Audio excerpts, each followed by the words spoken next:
ठीक है। मैंने 12 के साथ 3 को माइनस किया। कितने मार्क्स था? 9 आना था। कितने मार्क्स? कोई 2 मार्क्स थे। हाँ वो क्वेश्चन 2 मार्क्स, मतलब सारे क्वेश्चन 2 मार्क्स के थे। टोटल कितने था? टोटल 20 का। तो बस साथ में होम क्लास लगती है तो वो 12 के क्वेश्चन थे और टोटल। कोई दूसरा भी मैंने 12 माइनस 3 कितना आना चाहिए? उसके पास ये आ गया। मैंने दोनों देखा था। आना 8 का मुझसे 18 मेरा 16। ठीक है। वो भी वो सबसे ज़्यादा कौन सा लगा? हार्ड नहीं पता लगा। Now, electronegativity. क्या नाम है चैप्टर का? Certificate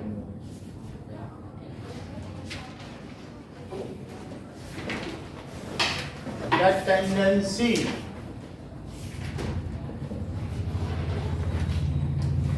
of an atom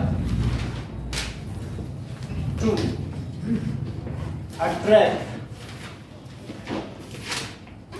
shared pair of electrons towards itself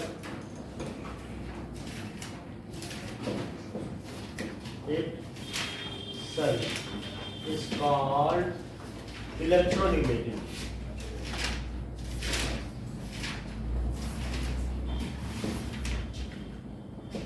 यानी अपनी ओर कौन ज्यादा खींच लेता है, द टेंडेंसी टू शेयर। जैसे क्लोरीन है, क्लोरीन के पास टोटल कितने इलेक्ट्रॉन होंगे आउटर मोस्ट में, और हाइड्रोजन के पास कितने होंगे? अच्छा, इन लोगों ने कहा कि भाई हम बॉन्डिंग करेंगे, इसने इसका एक ले लिया और इसने इसका ले लिया। होता ये है कि ये जो शेयर्ड पेयर ऑफ इलेक्ट्रॉन उसे कहाँ होना चाहिए? ठीक है, हाँ। तो ये जो शेयर्ड पेयर इलेक्ट्रॉन है बीच में होना चाहिए कि नहीं होना चाहिए? जब दोनों ने शेयरिंग की है देन बात मत करो, चुपचाप बैठ जाओ। So it should be in between. However chlorine is more electronegative, chlorine more electronegative है, तो ये इसको क्या करेगा, क्या अपनी ओर खींच लेगा? तो it has more tendency to attract the shared pair of electron. तो हाइड्रोजन के पास इतने सेंटर में प्रोटॉन ही नहीं है, उसके पास इतना न्यूक्लियर चार्ज ही नहीं है कि वो उसको खींच सके, तो ये खींच लेगा, ये नहीं खींच पाएगा। तो ये जो शेयर्ड पेयर ऑफ इलेक्ट्रॉन है ये इसके पास ज्यादा देर तक रहेगा और हाइड्रोजन के पास कम देर तक रहेगा। हाइड्रोजन दूर है, तो बीच में था एटम शेयर्ड पेयर, है ना, उसने खींच लिया, तो ये मोर इलेक्ट्रोनेगेटिव है। और ये कैसा है? सर वो डेल्टा नेगेटिव डेल्टा पॉजिटिव का साइन नहीं आएगा? आएगा। सो मोर इलेक्ट्रो नेगेटिव और ये less electro negative. Good evening sir. हाँ गुड इवनिंग सर। ये बात हो गई। अब देखो,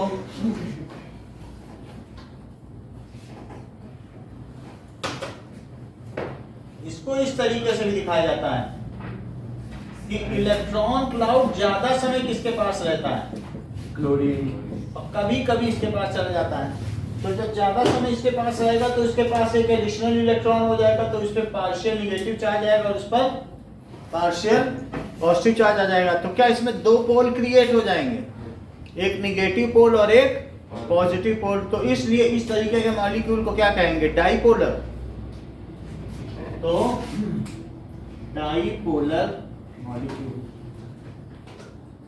फिर भी ये ऐसा इस वजह से हुआ क्योंकि जो क्लोरीन की इलेक्ट्रोनेगेटिविटी है वो 3 है और जबकि हाइड्रोजन की इलेक्ट्रोनेगेटिविटी कितनी है? 2.1। It is in measured on Pauling scale. There are many scale made. Two famous scales are Pauling scale and Mulliken scale. We are talking about Pauling scale. बात समझ में आई? तो Pauling scale पे हम देखते हैं इलेक्ट्रोनेगेटिव। सीधी सी बात, जो जितनी तेजी से अपनी ओर shared pair of electron attract कर ले उसकी इलेक्ट्रोनेगेटिविटी या विद्युत ऋणात्मकता उतनी ही ज्यादा होगी। अब देखो, so the electronegativity of various elements, electronegativity का चार्ट हम देखें Pauling scale पर। सेल्स पे क्लोरीन का 2.83 दिया है। 83 दिया बट उन्होंने पॉलिंग स्केल का ये है। Pauling scale का इसमें दिखा देते हैं। उसमें मत हो 11-12 की वो कोर्स के हिसाब से electronegativity of various elements on Pauling scale. Now, अब देखो कि अब यहाँ पर ये इलेक्ट्रोनिगेटिविटी है, ये एक 3D डायग्राम है। सर प्रेजेंट नहीं हो रहा। हाँ ये इसको हम सर आज ही चैप्टर खत्म हो जाएगा। अभी थोड़ी देर में खत्म हो जाएगा, फिर दूसरा दूसरा। सर वो आप वो कॉन्फ़िगरेशन बता दो इसमें।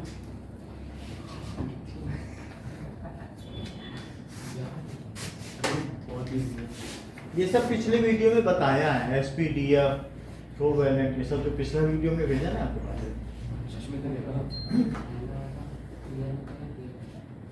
तो मैं बता दूंगा फिर से।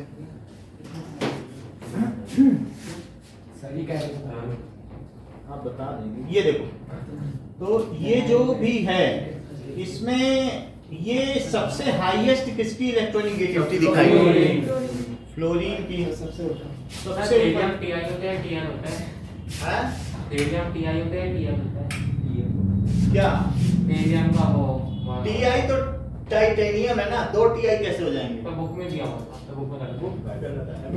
अगली बुक कर ले, आप उसमें से हो जाएगा। क्या है? बुक में बदलता रहता है हर 2 साल में। ये देखो, वही तो 10 अभी तक जब आप क्लेम कर दोगे वो बदल देंगे। ये फ्रांसियम का सबसे कम है और टाइट फ्लोरीन का सबसे ज्यादा 3D डायग्राम।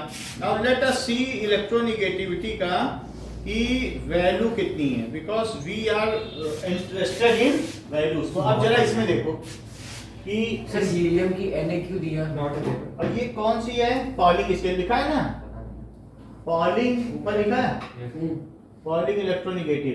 तो इन सब की इलेक्ट्रोनिगेटिविटी, इन सब की कोई टेंडेंसी नहीं होती ना। अब हीलियम क्या इलेक्ट्रॉन लेगा कि देगा, उसकी कोई टेंडेंसी नहीं, उसका ऑक्टेट पूरा है तो उसकी कोई टेंडेंसी नहीं है, क्योंकि वो न लेगा न देगा। जो बॉन्ड बनाएगा उसी की तो टेंडेंसी होगी। शेयर्ड पेयर किस में होता है? बॉन्ड में होता है ना।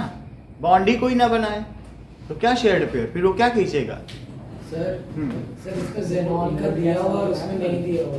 ठीक है, अब यहाँ देखो ज़ेनॉन बनाता है। सर आपने वो इनर्ट गैस वाला बता दिया था बड़े क्यों होते हैं? क्या? सर कल आपने इनर्ट गैस वाला बता दिया था कि बड़े क्यों होते हैं? वो बताएंगे। ठीक है, ज़ेनॉन XeO4 बनाता है, XeO XeO4। ठीक है, तो वो हम आगे देख लेंगे सब। ये अब सब 12th और 11th का ही पूछ रहे हो, तो इस तरीके से है ना। ये सब कि ज़ेनॉन का इतना दिया है, इसका मतलब है कि वो बनाता होगा। हम मेन देखें इलेक्ट्रोनिगेटिविटी। तो हाइड्रोजन की इलेक्ट्रोनिगेटिविटी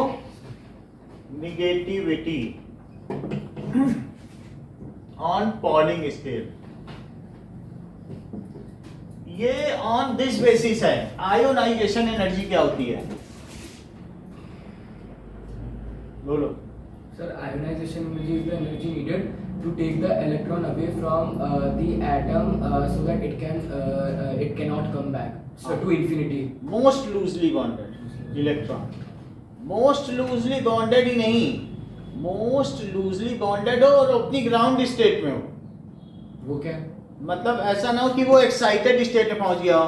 आप ये चला के नहीं कर सकते थे हाइड्रोजन का जो है 1 से इसको 4 में पहुंचाओ, हम वहां से निकाल लेंगे, वहां तो कम एनर्जी। तो ग्राउंड स्टेट में हो, फिर आइसोलेटेड हो। समझ में आया कि नहीं? ये नहीं बहुत सारा हाइड्रोजन है, क्योंकि आसपास दूसरे होंगे तो अंडरवाल फोर्स हो जाएगा, तो निकालना मुश्किल हो जाएगा। तो आइसोलेटेड हो, गैसियस स्टेट हो।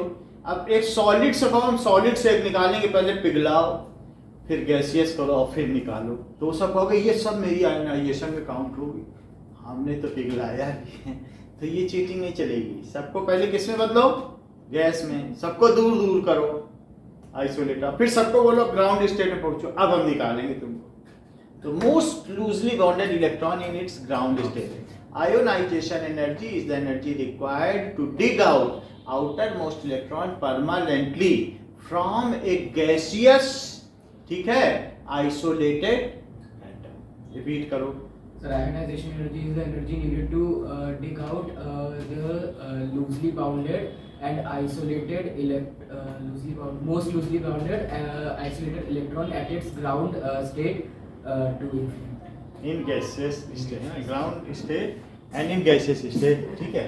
परमानेंटली बोल दिया तो इन्फिनिटी नहीं लिख बोलने की जरूरत है। अब आगे देखो, वहां पर क्या दिखाया गया है, हाइड्रोजन का। तो हाइड्रोजन का बहुत जरूरी है, पूरी ऑर्गेनिक केमिस्ट्री इसी पर बेस्ड है, इसे याद कर लेना।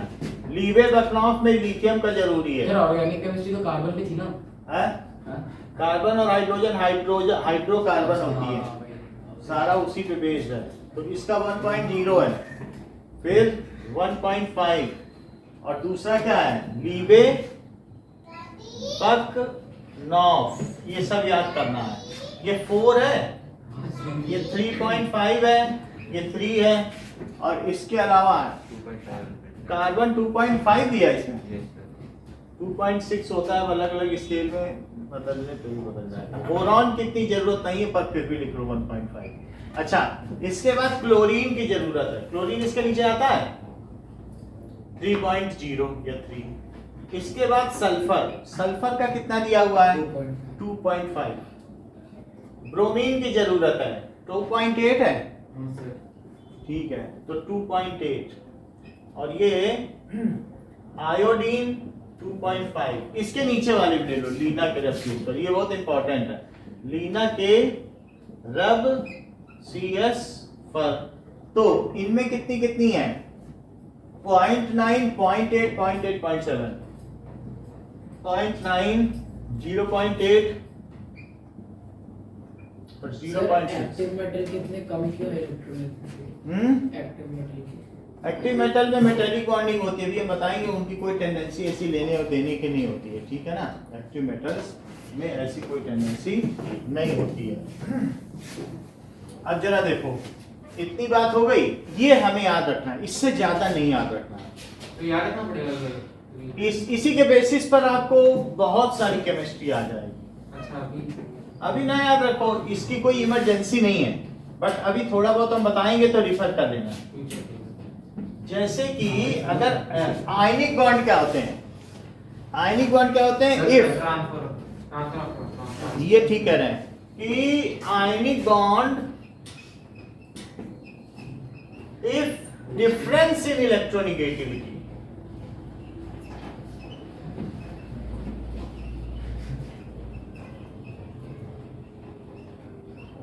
is 2 or more। तो ये इस बेसिस पर बताओ कि अगर मैं HCl बनाऊं तो आयनिक बॉन्ड है कि NaCl सर HCl और NaCl में, या दोनों? NaCl। इसकी 0.9 है, इसकी 3 है, चेक कर लो। तो इनमें क्या 2 का डिफरेंस है, 2.1 लेगा, डिफरेंस इज इक्वल टू 2.1, तो इसलिए दे विल ट्रांसफर इलेक्ट्रॉन। लेकिन यहाँ पर प्लस माइनस लिखना ठीक रहेगा कि ये लिखना ठीक रहेगा?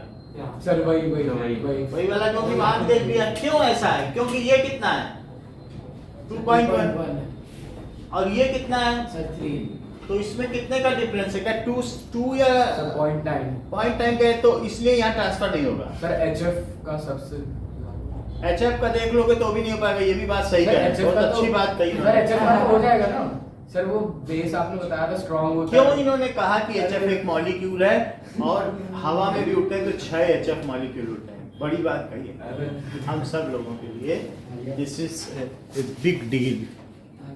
अब जरा देखो क्यों ऐसा कहा ईशान, क्योंकि उनके मन में था कि 2.1 है और ये 4 है, तो डिफरेंस कितने का हुआ 1.9, क्या ये 2 से कम है? हाँ तो HF एक मॉलिक्यूल हुआ, मॉलिक्यूल। और जबकि NaCl क्या है, आयनिक कंपाउंड। आयनिक कंपाउंड को कभी मॉलिक्यूल ना बोल देना, इतना तो 10th में हो, इतनी लाज रखना। तो that is, ionic compound crystal होते हैं ना, यस सर, और जो मॉलिक्यूल होते हैं वो इंडिपेंडेंटली रह सकते हैं, सॉलिड, लिक्विड और किसी भी स्टेट में ये इंडिपेंडेंटली रह सकते हैं। ये चीज हो गई। तो इलेक्ट्रोनेगेटिविटी के बेसिस पर क्या होता है, क्या ionic compound and covalent compound decide होते हैं। तो आयनिक कंपाउंड हमने लिखा दिया, अब कोवेलेंट कंपाउंड क्या है,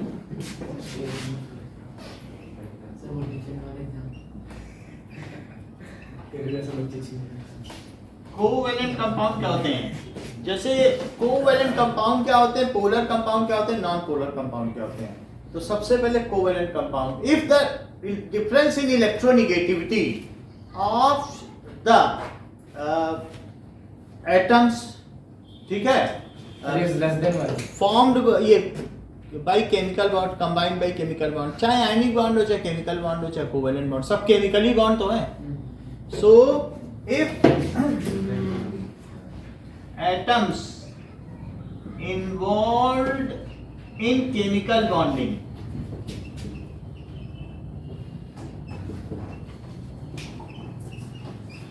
have electronegativity difference less than 2, have electronegativity difference less than 2 हो तो वो क्या होंगे? Then they form covalent bond.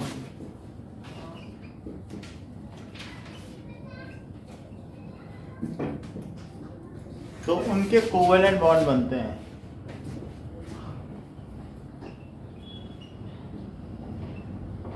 ठीक है, लेस देन 2 बट नॉट 0। जैसे HCl है तो HCl है, लेस देन 2 है। Those covalent bond where there are heterogeneous atom, heterogeneous समझते हो? Yes, sir. एक हाइड्रोजन के लिए तो एक ऑक्सीजन का, और किसी किसी में होमोजीनियस दोनों ही हाइड्रोजन का है, तो H2 बनेगा तो वो पोलर होगा कि नॉन पोलर? So non-polar. क्योंकि उसमें दोनों में बीच में रहेगा, ना ये ले पाएगा ना ये ले पाएगा। और हिट्रोजीनियस मॉलिक्यूल में नॉन पोलर होगा, जैसे ये पोलर होगा, ये हिट्रोजीनियस है क्योंकि इनमें डिफरेंट एटम है। So those diatomic molecule, ठीक है, विच आर कैसा होगा? Which are having heterogeneous participants, constituents. तो ऐसी स्थिति में क्या होगा कि दोज कोवेलेंट बॉन्ड, सर हाँ सर आपने बोला सर 2 से कम होगी तो कोवेलेंट बॉन्ड होगी, तो HF में कोवेलेंट बॉन्ड है। 2 से कम HF कोवेलेंट, HF मॉलिक्यूल होता है, HF क्रिस्टल है क्या? मॉलिक्यूल लिख दिया, इसी से कोवेलेंट पता चल रहा है। और इससे बड़ा सबूत क्या चाहिए? NaCl को कभी मॉलिक्यूल ऐसा बोला है अपनी इतनी बड़ी एकेडमिक लाइफ में? फिर NaCl है ही नहीं मॉलिक्यूल, वो तो क्रिस्टल है, मॉलिक्यूल फॉर्म में रह ही नहीं सकता। आपने NaCl का स्ट्रक्चर देखा हुआ, रखा भी है, और बड़ा कितना कर लो। तो those covalent bonds having non zero electronegativity difference, समझ में आया? या ये कह सकते हो कि कंस्टिट्यूएंट्स एटम्स आर हिट्रोजीनियस।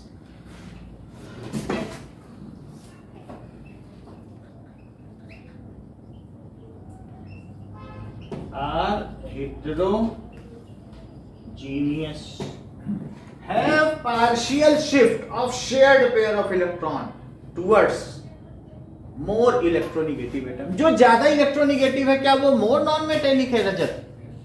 ये बात सही है। So are heterogeneous, combining atoms are heterogeneous where shared pair of electron lies more towards, वो कहाँ रहेगा? more electronegative atom, so these are polar।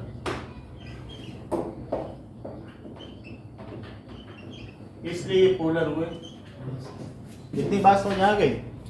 अच्छा, नॉन पोलर की डेफिनेशन बताओ Ishan. Sir, when two homogeneous elements are constituents are present, then they fall for non-polar bonds. Yes, and there the shared pair of electron lies exactly In the center.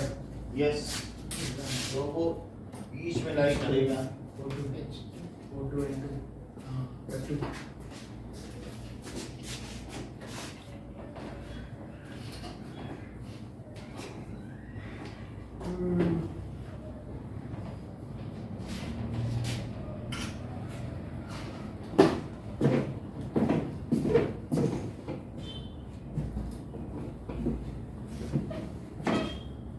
ना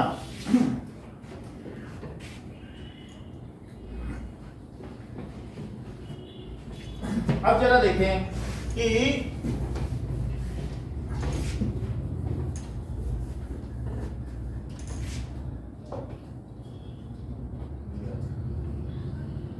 homonuclear, जिनका nucleus ही homo, diatomic molecules are non-polar. such as say homonuclear है, जैसे hydrogen और hydrogen, इनका nucleus एक जैसा है क्या? तो इनके बीच में जो शेयर्ड पेयर ऑफ इलेक्ट्रॉन है ठीक बीच में लाई करेगा। इनका न्यूक्लियस एक जैसा ही तो है। होमोन्यूक्लियर है तो नॉन पोलर है, कोई पोलरिटी तो डेवलप नहीं होगी। और हीट्रोन्यूक्लियर डायटोमिक मॉलिक्यूल्स,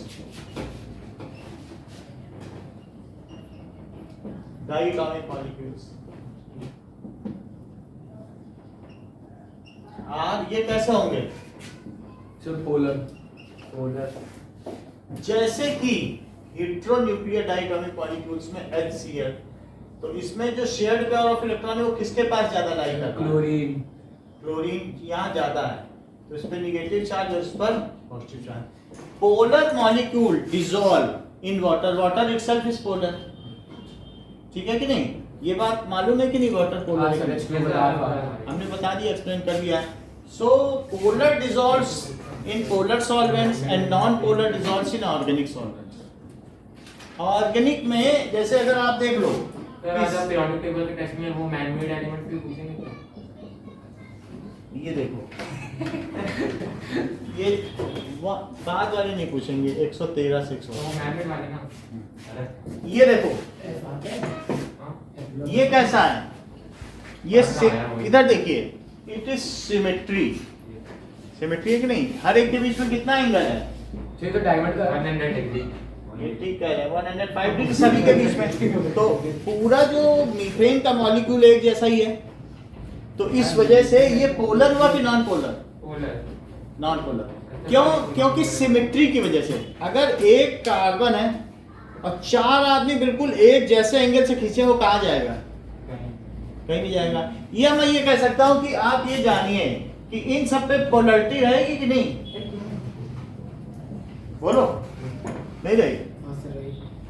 और ये माइनस है। कार्बन का इलेक्ट्रोनेगेटिविटी कितना है? 2.6। हाइड्रोजन का 2.1। तो अब इसमें शिफ्टिंग किसकी तरफ होगी इलेक्ट्रॉन की? कार्बन की तरफ। अच्छा ये बताओ, ये अगर मैं एक स्फीयर मान लूं तो इन चारों प्लस का सेंटर क्या सेंटर पे पड़ेगा? क्योंकि बिल्कुल आइसोसिमेट्रिकल है, और माइनस तो सेंटर पे है ही है। तो जब माइनस और प्लस एक ही जगह, नॉर्थ पोल और साउथ पोल एक ही जगह कोइंसाइड कर जाए तो क्या डाइपोल माना जाएगा? सेपरेशन तो होना चाहिए डाइपोल के लिए। एक ही में कोइंसाइड कर दो दोनों को, प्लस माइनस को एक ही जगह रख दो तो क्या होगा? न्यूट्रल बन गया। न्यूट्रल। तो इस तरीके से यहाँ प्लस का सेंटर भी यही है और माइनस तो यहाँ ही है। तो इसलिए जो CH4 है वो पोलर है कि नॉन पोलर? Non polar. तो इस तरीके से हम डाई एटॉमिक की सिर्फ बात कर रहे हैं। यहाँ हम ये नहीं लिख रहे हैं कि हेटेरोन्यूक्लियर एटम्स या हेटेरोन्यूक्लियर मॉलिक्यूल्स। नहीं तो आपके मन में आ जाएगा, अरे ये तो हेटेरोन्यूक्लियर को पोलर बता रहे हैं, हम तो मीथेन को नॉन पोलर जाना करते थे। बात समझ में आई कि नहीं? तो हमें ये भी देखना पड़ेगा कि कैसा है। ओके, अच्छा अब हम बात करते हैं what is the trend of electronegativity down the group and along the period. आपकी चैप्टर के लास्ट पेज के लास्ट पैराग्राफ में इलेक्ट्रोनेगेटिविटी का जिक्र है। व्हाट इज द, यहां पर अभी हम लोगों को नॉन मेटेलिक कैरेक्टर का भी ट्रेंड लिखना है। नॉन मेटल का नहीं लिखा है ना, पिछली बार मेटल का लिखा है, इसको लिखना है। यहाँ पे देख लो, है कि नहीं?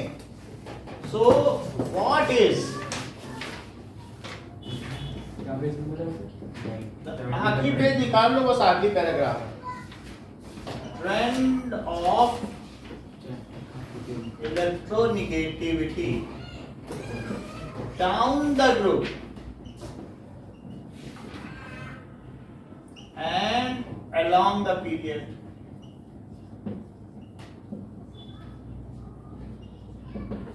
So down the group and along the period इनका क्या ट्रेंड है। अब देखिए कि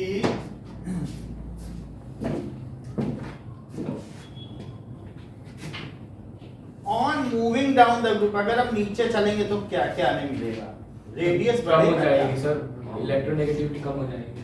तो रेडियस बढ़ता चला जाएगा और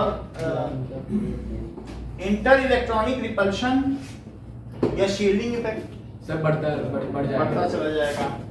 so on moving down the group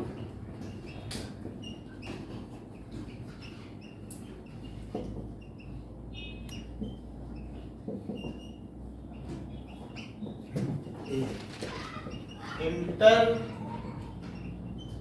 electronic repulsion increases. Second inter electronic repulsion या ये कह दीजिए shielding effect increases, shielding effect. और एटॉमिक रेडाई increases। बस इतना ही तो लिख दो, जो फेवर में वो लिखो, अगर तीसरा है जो उसके फेवर में नहीं उसे छोड़ ही दो, दो तो बढ़ गए ना। तो ये क्या करेंगे, दिस टेंड क्या होगा, so outer most electron, so due to shielding effect and larger radius,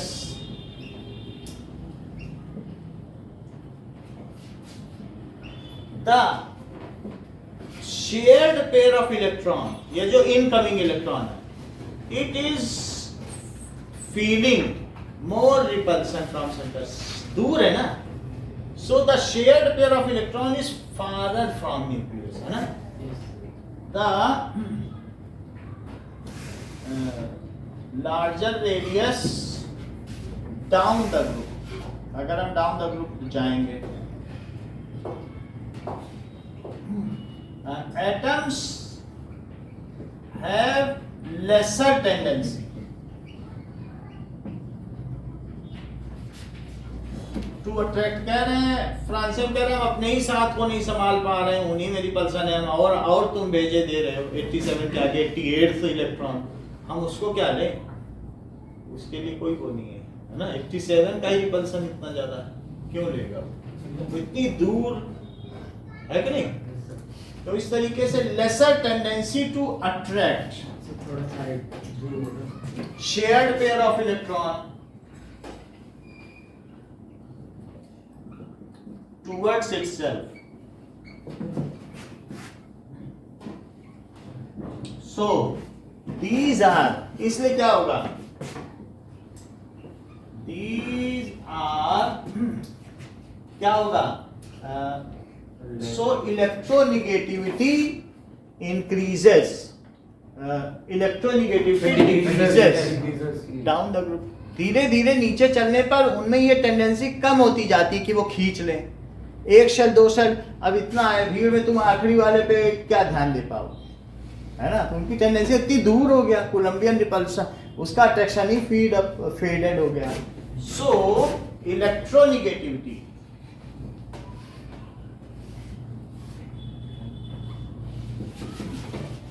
decreases down the group,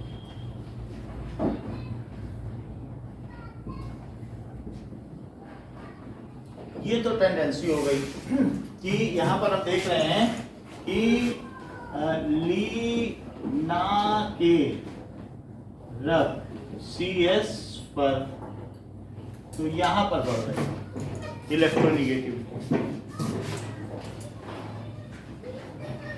okay. So electronegativity इस तरीके से बढ़ गई है। अब देखो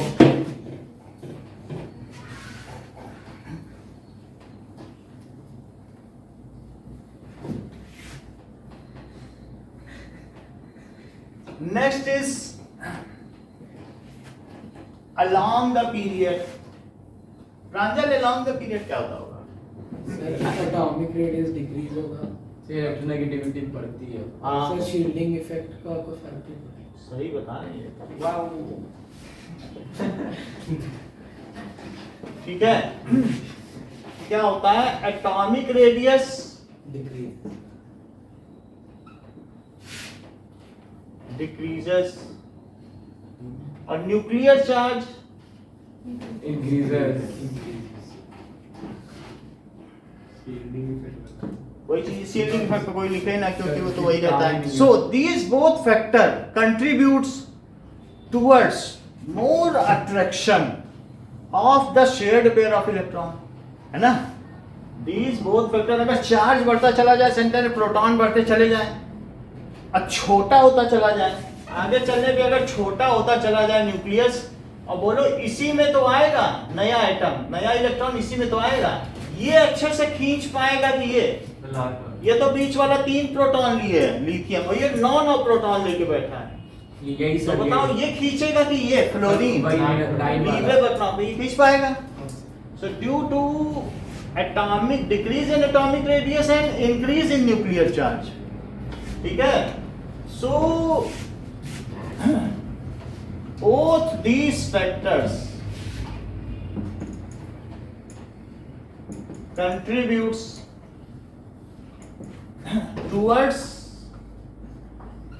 greater pull of shared pair of electron towards nucleus. So electronegativity, तो शाहिद इलेक्ट्रोनिगेटिविटी का क्या टर्म रहेगा along the period? ये कम होगी कि ज्यादा? यहां से लेफ्ट से राइट जाएंगे तो कम होगी कि बढ़ेगी? ज्यादा मतलब बढ़ती चली जाएगी। सो electronegativity along the period increases। अगर मैं ये Li है और एक F है, Li और F का एक बॉन्ड बनाओ, केमिकल बॉन्ड, तो बताओ ये कोवेलेंट होगा या आयनिक होगा? सर आयोनिक नहीं आप ही बताएं, हम कैसे बता सकते हैं? हमने Li बना दिया, अब आप बताइए कोवेलेंट होगा आयनिक? आयोनिक होगा क्योंकि ये 1 है ना, हाँ सर, और ये है 4, तो 3 का अंतर है, हाँ सर। तो इसमें प्लस और माइनस लगाना, इसमें पार्शियल मत लगाना। पार्शियल पूरा उसमें ही लगता है जब 2 से नीचे होता है। सर पार्शियल कैसे? बस हल्का सा चार्ज। अरे HCl है कि नहीं, तो उसमें डेल्टा लगाते हो कि नहीं? हाँ सर। ये पार्शियल है, ये फुल ट्रांसफर, दोनों में फर्क नहीं है। हाँ सर। ये मॉलिक्यूल है और ये फार्मूला यूनिट है। इसे अगर लिखोगे तो मॉलिक्यूल ना लिखना, क्या लिखोगे? अब इसे क्या लिखोगे? ये हवा में और गैस में एग्जिस्ट करेगा, ये हवा में नहीं उड़ सकता LiF। अगर LiF को NaCl को गर्म करोगे, Na अलग वेपर बन के उड़ जाएगा, क्लोरीन गैस Cl2 बन के उड़ जाएगा। ये ना सोचना कि हवा में भी NaCl, हवा में नहीं हो सकता ना, और जबकि मॉलिक्यूल हवा में भी उड़ जाते हैं। अब जरा देखो, ये सारी चीज समझ में आ गई कि इलेक्ट्रोनिगेटिविटी का ट्रेंड। तो इलेक्ट्रोनिगेटिविटी ऊपर बढ़ती है और इधर बढ़ती है, जैसे कि ऐसे। तो किधर बढ़ी? तमिलनाडु से यहाँ गए, दिल्ली से गए आप कलकत्ता, कलकत्ता की तरफ। तो इधर की ओर बढ़ी। अब ये चीज इलेक्ट्रोनिगेटिविटी है।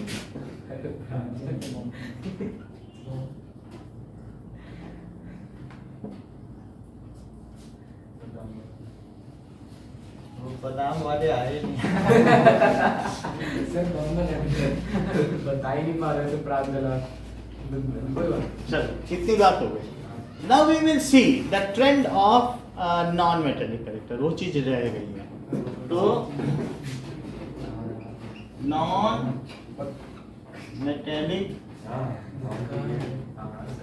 बात ना करें, नॉन मेटेलिक करेक्टर का मतलब है Srijan, what does it mean by non-metallic character? The tendency to gain electron.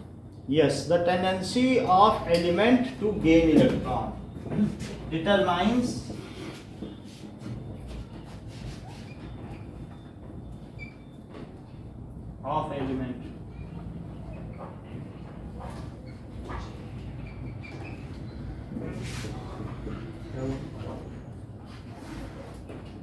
its non-metallic character.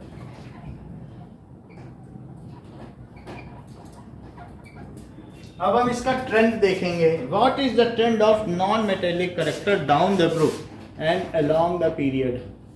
So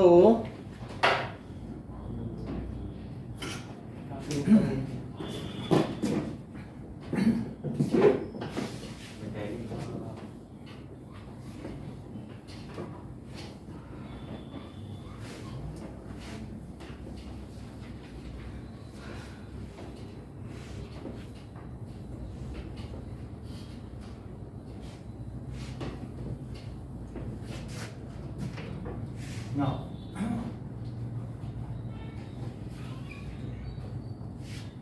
write trend of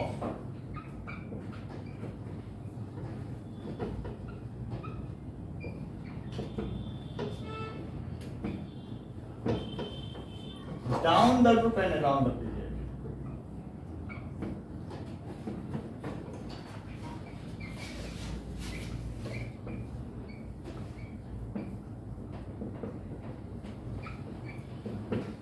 State reasons.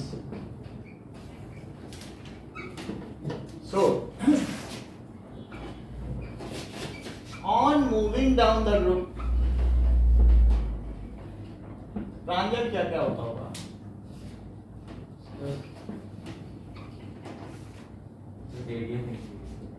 Atomic radius और Smith. Sir, shielding effect increases. और आप कह रहे हो shielding effect increase. ठीक है, shielding effect. इन्हीं दोनों का नाम लो बस. अच्छा, इनकी वजह से क्या होगा? ड्यू टू दिस, ठीक है, on moving down the group ये हो रहा है, तो due to this elements are having lesser tendency to receive electron. जब शील्डिंग इफेक्ट है, रिपल्सन ज़्यादा है और रेडियस भी बड़ा होता जा रहा है, तो कूलम्बियन अट्रैक्शन भी अच्छा खासा नहीं रह गया. हाँ सर. तो और इसके अलावा shielding effect increases, number of shell भी बढ़ते चले जा रहे हैं. ये सारी चीजें, ठीक है. वो भी लिख सकते हो कि नंबर ऑफ शेल्स इंक्रीजेस, एक ही बात है. सो ड्यू टू दिस, इसकी वजह से द इनकमिंग इलेक्ट्रॉन, अगर कोई इनकमिंग इलेक्ट्रॉन होता है, इस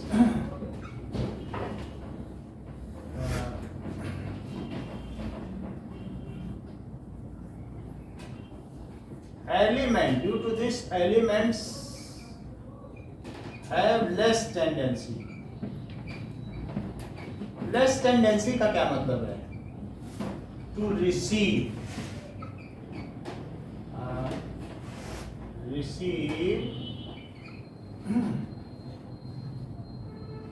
extra electron in. Sir, less tendency मतलब extra electron receive. Less tendency, they have less tendency to receive extra electron. जैसे क्लोरीन एक एक्स्ट्रा इलेक्ट्रॉन रिसीव किया इन आउटर मोस्ट सेल, तो लेस टेंडेंसी की बात. या हम कहें फ्रांसियम एक एक्स्ट्रा इलेक्ट्रॉन ले, Fr माइनस बनाए, एक एक्स्ट्रा ले ले, लेकिन कहाँ ले? In outer most occupied shell. सिर्फ आउटर मोस्ट लिखने से भी नहीं चलेगा, क्योंकि आउटर मोस्ट तो इंफिनिटी होती है ना.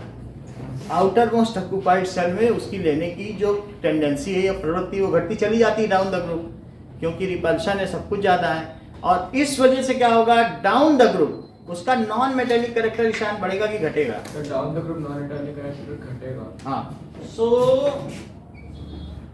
Non metallic character down the group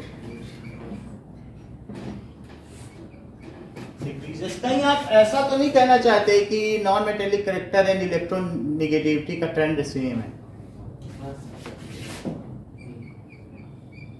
जो ज्यादा नॉन मेटेलिक है वही ज्यादा इलेक्ट्रोनेगेटिव है. तो इस तरीके से down the group non metallic character घटता है. जो ज्यादा मेटालिक है वो ज्यादा इलेक्ट्रोनेगेटिव है.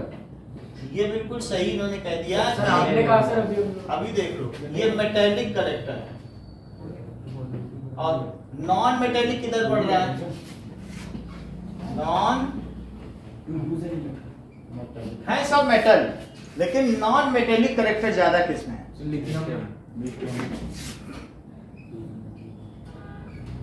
क्योंकि कोवेलेंट बॉन्ड भी बनाता है LiN के साथ, लिथियम नाइट्राइड। हवा से नाइट्रोजन ले लेगा, नहीं लेता, यही है। ये जो Li है और Mg है, ये इसीलिए बदनाम है। हवा के नाइट्रोजन को बांध लेते हैं।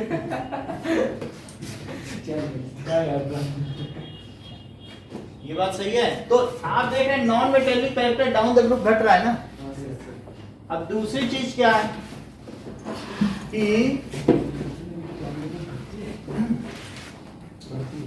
सिर्फ दो ही हैं जो नाइट्राइड बना रहे हैं, LiN और Mg3N2। Li3N। फिर तो ऐसा बोल सकते हैं जैसे नॉन मेटालिक कैरेक्टर और इलेक्ट्रोनेगेटिविटी डायरेक्टली प्रोपोर्शनल है। दोनों एक जैसे हैं। इलेक्ट्रोनेगेटिविटी को सीधा नहीं नापा जा सकता है, उसके लिए non metallic character electron affinity और आयोनाइजेशन एंथैल्पी के एक कैलकुलेशंस है, उसका फार्मूला है, उसके बेसिस से पॉलिंग स्केल दिया है। ये जो मैंने आपको इलेक्ट्रोनेगेटिविटी दिखाई ना, 11th में जाके कैलकुलेट करोगे सर। सर हार्ड होती है? हार्ड लिथियम हार्ड होता है। सोडियम चाकू कर ठीक है। अब देखो on moving down the group ऐसा ही होता है। चाहे आप हमसे 12th पढ़ लोगे तब भी ऐसे ही लगेगा कि वही सब पढ़ रहे हैं, कुछ बदला नहीं। आप BSc पढ़ोगे ये तो वही सब चीज़ है। एक मतलब अगर आप सीक्वेंस में चलते चले गए आपको लगेगा ही नहीं हम पढ़ रहे हैं। और अगर जहाँ चीज़ें न समझ में आए आप पूछते हम बताते हैं, हम कन्विंस करते हैं, फिर आगे बढ़ते हैं कि नहीं। इस पैटर्न पे अगर पढ़ाई हो तो कभी हार्ड कुछ नहीं होता। हमारे तो 11th 12th के बच्चों को कभी कोई हार्ड नहीं। तो हमें नहीं आता है तो भी हम देखते हैं नेट से, हमें भी इंटरेस्ट रहता है कि समझो चीज़ें नई नई सीखो। कई चीज़ें आप हमें बताते हो तो हम वेलकम भी करते हैं, यही बात है। तो हार्ड टीचर पढ़ा दे स्कूल का तो सब हार्ड ही हार्ड है। अब दूसरी चीज देखो, on moving along the period,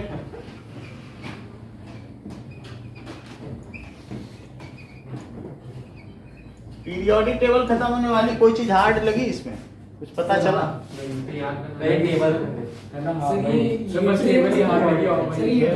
table तो हम इसलिए करा रहे हैं कि आगे के लिए आपकी नीड पड़ जाएगी। फिर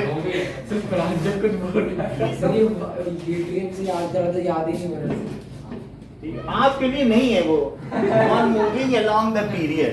ठीक है, दिमाग पे मूविंग अलोंग द पीरियड क्या होगा बताओ?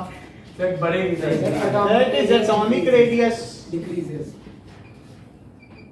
और सिर्फ न्यूक्लियर चार्ज इंक्रीज हो जाएगा। decreases nuclear charge।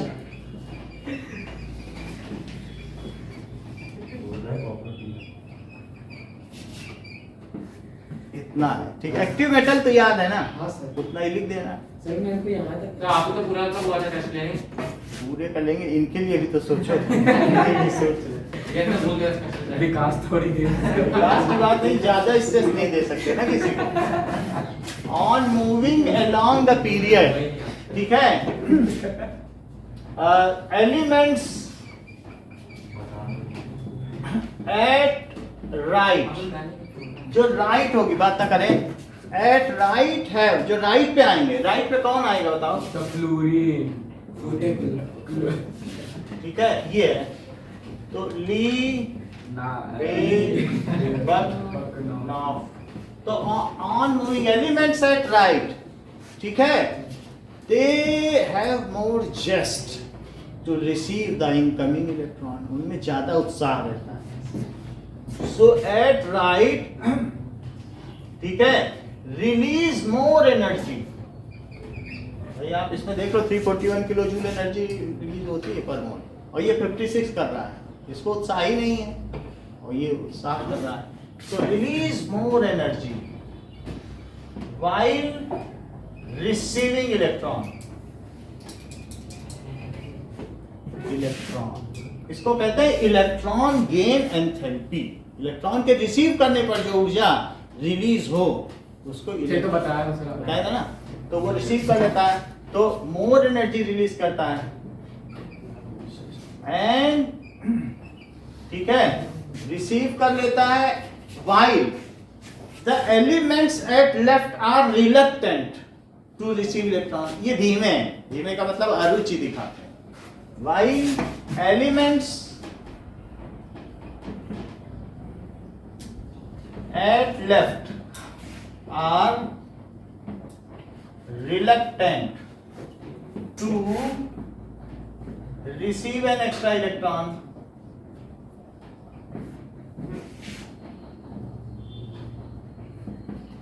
hence electronegativity का श्रेयान ट्रेंड क्या है along the period?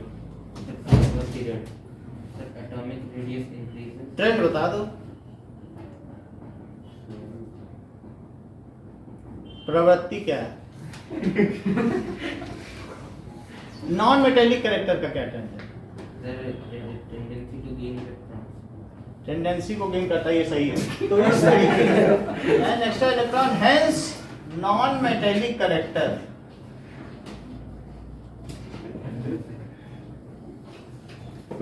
ठीक है इंक्रीजेस along the period। तो इस तरीके से जब हम इधर से यहां बढ़ेंगे तो क्या चीज बढ़ेगी? नॉन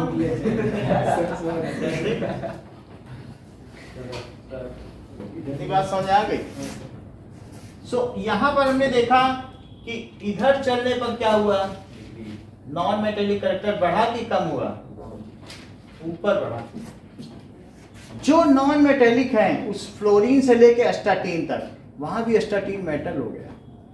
किसी भी देख लो बालगाइन टीएल तो उसमें थलियम मेटल हो गया, अब भी जो है मेटलॉइड है।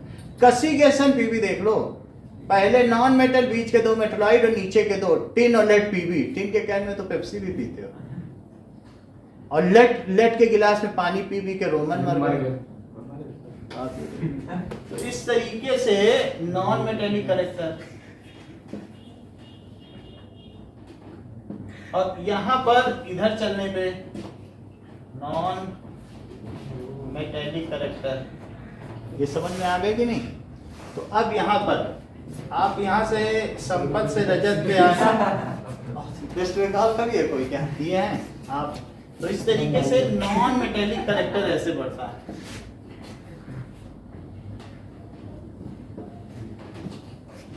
समझ में आ गई बात कि नहीं? तो these are various tendencies of non-metallic character। अब एक और कौन सी चीज बच रही है? निशान में जैसा SPDF वाली ये करेक्टर है। जैसे कि एक और ट्रेंड बचा है कि नेचर ऑफ ऑक्साइड, तो वो अगली 2 लाइनें, लास्ट 2 लाइन्स बुक की, कि नेचर ऑफ ऑक्साइड कैसा होगा? मेटल का बेसिक और एसिडिक। हाँ, सो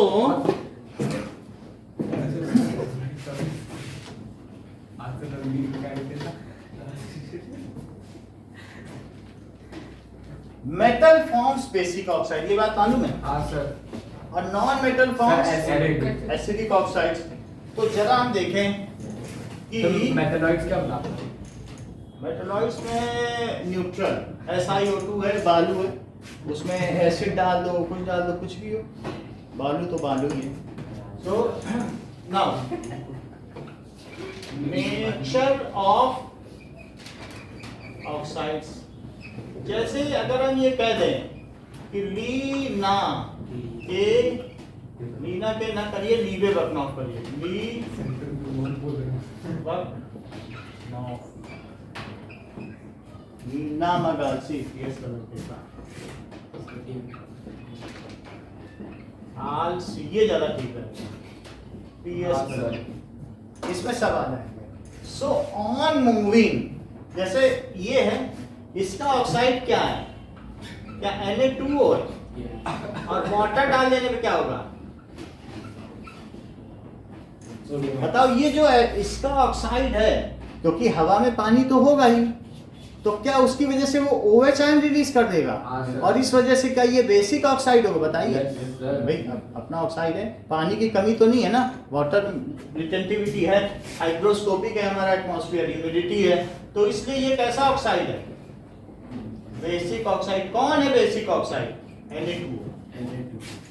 क्या इसी तरीके से MgO का भी हाल है? अगर इसमें H2O डाला जाए तो क्या ये MgOH होल ट्वाइस बना देगा? तो इसलिए MgO क्या हुआ?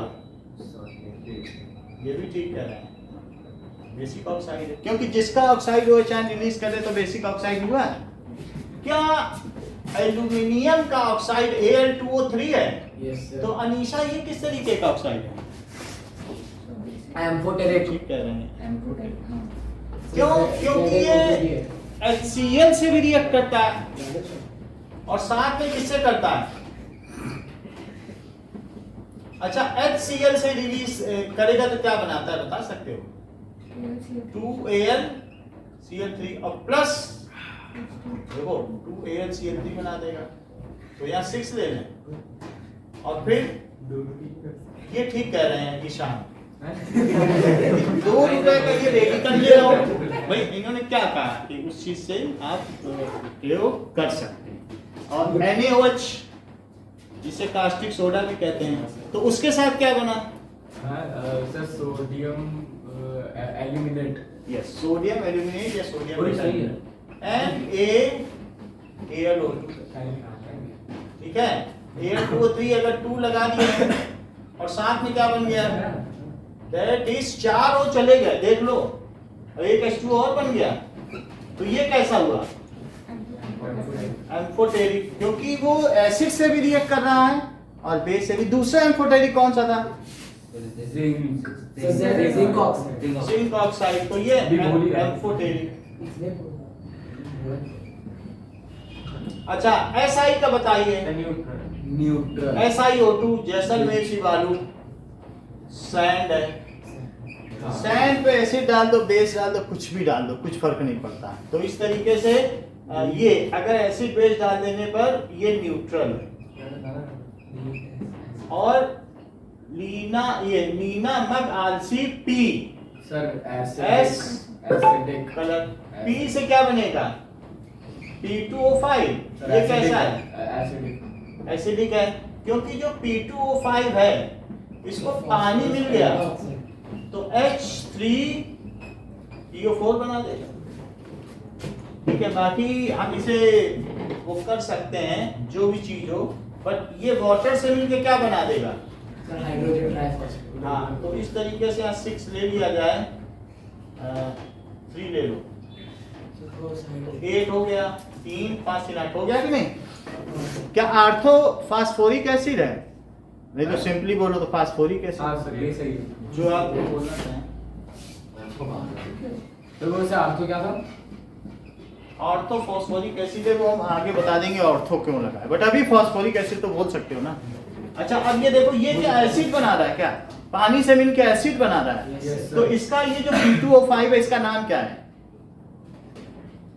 फास्फोरस ये पेंटॉक्साइड। ठीक कह रहे हैं, डाइफॉस्फोरस पेंटॉक्साइड। सर, दैट इज ये डाइफॉस्फोरस पेंटॉक्साइड है। सल्फर का कौन सा ऑक्साइड है? SO2 और SO3 एंड SO3। ये वाटर से मिलके क्या बनाएगा? SO3। सर हाइड्रो सर नहीं कह रहे हो। Sulphurous acid. H2SO4 sulphurous acid भी बनाएगा, हमने सल्फ्यूरिक लिख दिया। तो ये भी एसिडिक हुआ, क्योंकि इसका ऑक्साइड एसिड रेन बना देता है। जब चिमनी का धुआं निकलता है, चिमनी में सल्फर होता है। Yes, sir. सल्फर किससे निकलता है? कोयले से। क्या कोयले में सल्फर था, उससे SO2 SO3 बना, और पानी की बारिश हुई तो H2SO4 की बारिश हुई। और लंदन के बड़े बड़े मॉन्यूमेंट्स थे, जब उन पे गिरा, मार्बल पे जब गिरा सल्फ्यूरिक एसिड, सारे मार्बल बेकार। सर ये ताजमहल वाला केस नहीं है? हैं? हाँ, ये वही ताजमहल। एसिड रेन, सारे मॉन्यूमेंट जो बने हुए थे वो सब खराब हुए, सुंदर। ठीक है, ये क्या है? Cl2O7 dichloro हेप्टाक्लोराइड, hepta oxide. और उसकी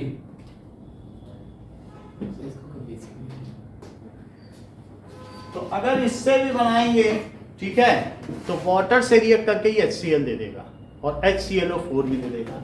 जैसे Cl2O7 है और अगर H2O से रिएक्ट करेगा तो HClO4 ये बन जाएगा। ये इसको कहते हैं परक्लोरिक एसिड। Perchloric acid. हाँ, परक्लोरिक एसिड। इसको देख लो कि जैसे क्लोरीन जानते हो 7 होते हैं। अच्छा 7 का मतलब है अगर इसके पास 2 हैं, ऑक्सीजन कह रहा है ठीक है हम भी 2 दे देंगे, चलो हमारे साथ ऑक्टेट बनाओ, तो वो बॉन्ड बना लेगा क्या? हाँ बनाएगा। और ऑक्सीजन है तो उसके साथ फिर से बना लेगा, और तीसरा ये ऑक्सीजन के साथ फिर बना लेगा। और अब एक बचा कि नहीं? तो ऑक्सीजन ने कहा कि एक हमसे बना लो, एक हम हाइड्रोजन से ले लेंगे, और ऑक्सीजन ने अपने हटा लिए। तो अब जरा देखो इससे क्या पता चल रहा है, ये जो Cl है इधर डबल बॉन्ड इससे बना रहा है, डबल बॉन्ड इससे बना रहा है, डबल बॉन्ड इससे, और इससे क्या बना रहा है? समझ आ गई परक्लोरिक एसिड? क्या इसी वजह से इसे अभी तक आपने स्ट्रॉन्गेस्ट एसिड कहा है? किसे? सर इसे कहा। ये देखो हाँ? इन्होंने कहा कि HClO4 is the strongest acid जो HCl HNO3 H2SO4 को मात दे रहा है। बहुत बड़ी बात कह दी। Perchloric acid. परक्लोरिक एसिड ये है, इसमें हम लिख देंगे परक्लोरिक एसिड स्ट्रॉन्गेस्ट एसिड है। सर इसमें हाइड्रोजन आसानी से निकल जाता है। बहुत आसानी से। क्यों?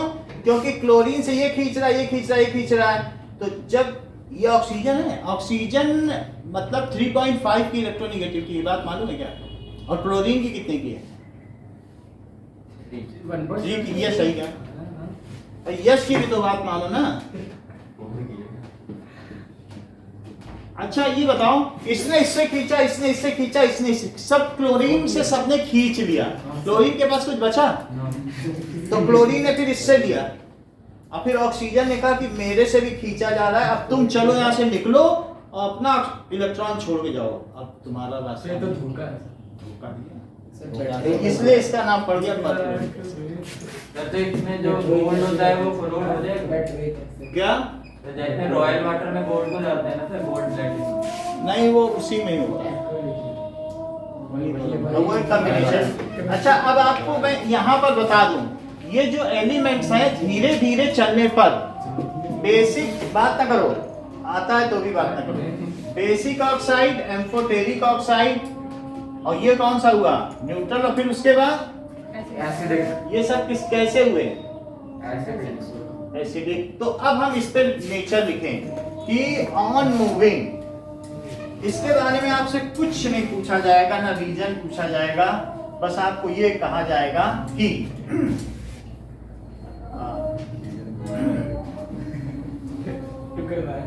ठीक है, एसिडिक ऑक्साइड और बेसिक ऑक्साइड, कि जरा देखिए, ऑन मूविंग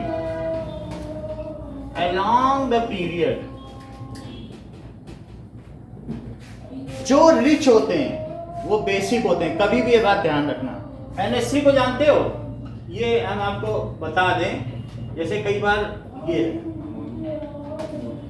अच्छा 3-5 होते हैं इलेक्ट्रॉन, यस सर यस। 2 ये और एक किससे बना लिया? ये बताओ, ये बेसिक नेचर है इसका कि एसिडिक? एसिडिक। ये बिल्कुल सही कह रहे। इन्होंने, अब क्यों इन्होंने बेसिक कहा? देखो बहुत बड़ी बात कही इन्होंने कहा कि जिस पे इलेक्ट्रॉन की प्रचुरता हो, विच हैज प्रोफ्यूज्ड इलेक्ट्रॉन, इलेक्ट्रॉन भरमार हो। अब जरा ये देखो, ऑक्सीजन है तो H है और फिर भी 2 पेयर हैं, इसका नेचर क्या हुआ? Sir basic. इलेक्ट्रॉन हो तो ये लुईस कहते हैं, वो बेसिक है। अच्छा अब जरा देखो, इस एल्यूमिनियम पर भी तो ध्यान दो, 3 होते हैं, क्लोरीन से इसने बॉन्डिंग की, क्लोरीन से की और क्लोरीन से की, इसने इससे खींच लिया, इससे खींच लिया, इससे खींच लिया, ये कंगाल हो गया। It has scarcity of electron, depravity of electron, है ही नहीं इलेक्ट्रॉन, सबने इससे खींच लिया, इसको धोखा दिया, और इस वजह से इस पर क्या प्लस आ गया? The central atom which has scarcity of electron, so it is such kind of elements are acidic in nature. ये लुईस एसिड है। नीचे वाली क्लोरीन पे पार्शियल पॉजिटिव क्यों है? सब पे नेगेटिव है। ये देखो, ये समझ में आया? ये क्या है? Lewis acid. अब वो क्या है? लुईस बेस, जिस पे लोन पेयर ऑफ इलेक्ट्रॉन हो। सर लुईस क्यों बोल रहे हैं? लुईस क्या है? देखो, एक आर्हीनियस एसिड बेस सिद्धांत है, एक लारी ब्रांस्टेड है और एक लुईस है। तो हम लुईस का सिद्धांत बता रहे हैं कि वास्तव में जब आप यहाँ पर हो तो आपके मन में आ रहा है ये एसिडिक क्यों है? क्या ये बात आपके मन में नहीं आ रही है? आ रही ना? तो ये क्यों है? देखो, Cl है, O है, Cl है, ये बताओ ये किसका स्ट्रक्चर है? Cl2O7 का। अब ये बताओ कौन इससे खींच रहा है? क्या ये तीनों इससे खींच लेंगे? चाहे तो मैं इलेक्ट्रोनेगेटिविटी लिख दूं, इन्होंने बताया इसकी 3 है, इसकी कितनी है? 3.5 3.5। ये किसकी है? और इसकी 3.5 3.5। इस क्लोरीन के बारे में बात करो, क्या ये इससे खींचते जाएंगे? वो उससे खींचते जाएंगे। तो ये जो दो सेंटर हैं, आप बताइए ये लुईस एसिड है कि लुईस बेस? सर ये मतलब इलेक्ट्रॉन की स्कैर्सिटी होगी तब एसिड बोलना। ये लुईस एसिड है, स्कैर्सिटी है सेंट्रल एटम पर। टर्मिनल को मत देखो, क्या तुम टर्मिनल को देख रहे हो? तो ये क्या हुआ? Lewis acid. सर बेस कब कहेंगे हम? Lewis base. ये ज्यादा अच्छा कह रहे हैं कि जब सेंट्रल एटम पर लोन पेयर ऑफ इलेक्ट्रॉन हो तो लुईस बेस। ठीक है कि नहीं?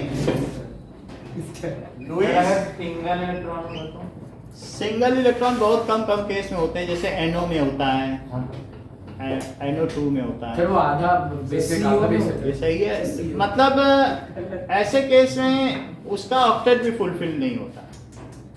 NO2 में वो छोड़ दो, NO2 में होता है और NO में होता है, ज्यादा बढ़ाएंगे नहीं केस। लेकिन इतना समझ में आ गया।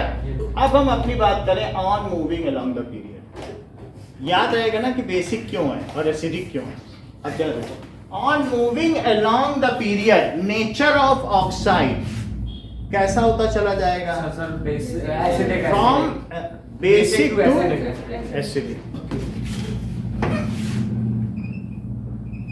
Nature of oxide becomes basic to acidic। ये होता चला जाएगा। जैसे कि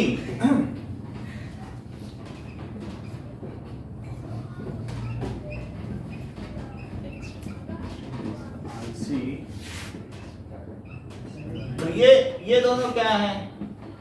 sir base basic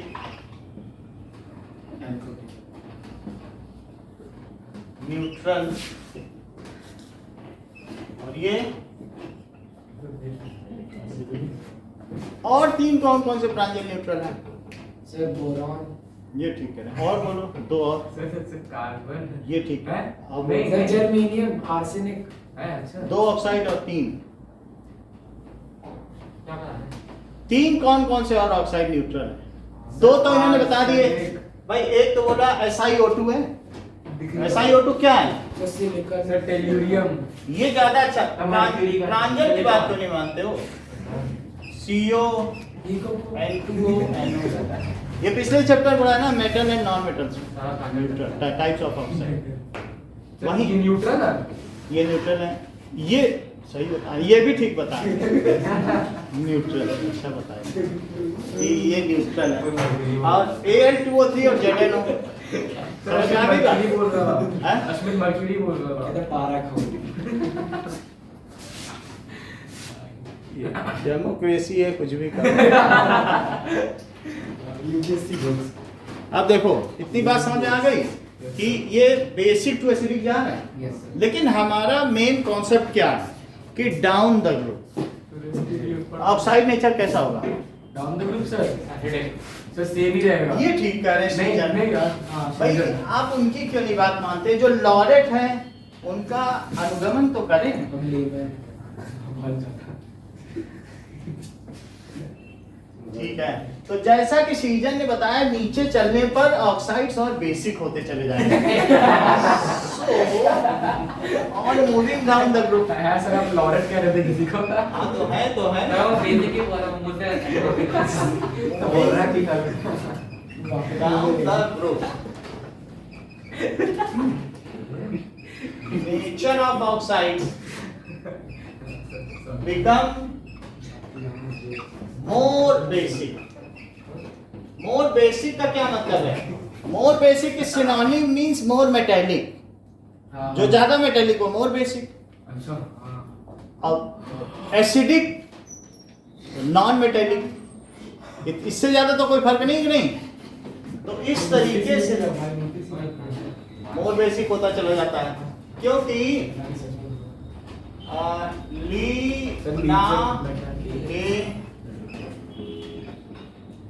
Leena carob CS पर. अब जरा देखो कि नीचे चलने पर मोर बेसिक, ऐसा क्यों होगा? क्योंकि फ्रांसियम अगर अपना इलेक्ट्रॉन दे देगा, लिथियम ने भी दिया Li+ और क्या दे दिया बताओ LiOH ने? Li+ और OH-, लेकिन इसका कलेजा इतना बड़ा नहीं है. कह रहा लो मेरा इलेक्ट्रॉन मुझे वापस करो. हमने दे तो दिया गलती से. क्यों? क्योंकि इसके पास स्क्रीनिंग इफेक्ट है ही नहीं. 3 प्रोटॉन है सेंटर में, अब 2 इलेक्ट्रॉन यहाँ है, एक दे दिया. अच्छा देने के बाद करा नहीं यार मुझे मेरा वापस करो और मैं प्लस में हूँ और अट्रैक्ट करेगा इसको. अब फ्रांसियम दे के भूल जाएगा, कहेगा ले जाओ तुम. ऐसे ही हम 7 और शेल को नहीं संभाल पा रहे, तुम कहाँ लौटे चले आ रहे. तो कौन ज्यादा बेसिक हुआ? ये जो है ना LiOH, ये इस चक्कर में कि मैं मॉलिक्यूल बना लूँ LiOH का. और जबकि जो फ्रांसियम है तो वो कैसा है? That is FrOH. दे दिया जाओ ले जाओ. कह रहा हम इतनी शील्डिंग इफेक्ट से ऐसे ही परेशान, हम तुमको कहाँ लें? दे दिया तो दे दिया. तो बताओ कौन बेसिक ज्यादा है? किसने ज्यादा OH आयन रिलीज की? ये ठीक कह रहे हैं, लिथियम ने नहीं किए. क्यों इन्होंने कहा? फ्रांसियम ने किए ना. अगर आप फ्रांसियम को देखो तो उसके पास कितनी ऑर्बिटल्स हैं?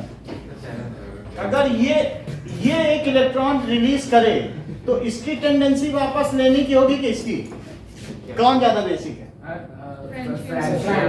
ये दे के भूल जाएगा, अपने में ही ग्रेविटी हुआ ना. है कुछ नहीं, फ्रांसियम में ही हुआ ना. जो रिलीज करे which easily release OH ion, that is more basic in nature. ये कर देगा. इसके पास स्क्रीनिंग इफेक्ट है, इसके पास लार्जर रेडियस है, और ये इसके पास स्क्रीनिंग इफेक्ट है ही नहीं. 3 प्रोटॉन खींच लेंगे. ये चीज है. समझ में आ गई बात? So this is basic character.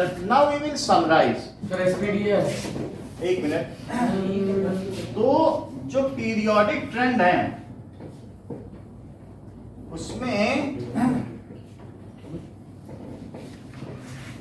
इधर देखो कि इधर चलने पे बेसिक कैरेक्टर बढ़ेगा क्या? और इधर चलने पे भी बढ़ेगा. ये चीज है. तो इधर और इधर क्या क्या चीज बढ़ेगी? पहले तो मैंने बता दिया बेसिक कैरेक्टर. और बताओ एक दूसरा, इधर और इधर क्या बढ़ेगा? एटॉमिक रेडियस बढ़ेगा. सर नीचे की तरफ मेटालिक कैरेक्टर बढ़ेगा. इसी ट्रेंड पे बताओ. सर उस इसी तरफ ट्रेंड पे उस तरफ मेटेलिक कैरेक्टर आएगा इसमें कि नॉन मेटेलिक? मेटेलिक आएगा ना. तो मैंने बोला मेटेलिक ठीक बोला, लेकिन ये दोनों ट्रेंड है. जो भी फॉलो करेगा दोनों ही फॉलो करेगा. तो मेटेलिक कैरेक्टर और कुछ ऐसे ट्रेंड है जो इधर और इधर जा रहे हैं. तो यहाँ पे क्या लिखे हैं? इलेक्ट्रोनिगेटिविटी बता रही हैं. सर न्यूक्लियर चार्ज नहीं, वो कोई ट्रेंड नहीं है. वो क्या डिटरमाइनिंग फैक्टर है. और बोलो. Non metallic character. Acidic character ठीक है. बेसिक कैरेक्टर ठीक है. और बोलो. Sir non metallic character. ये भी ठीक कह रहे हैं. नॉन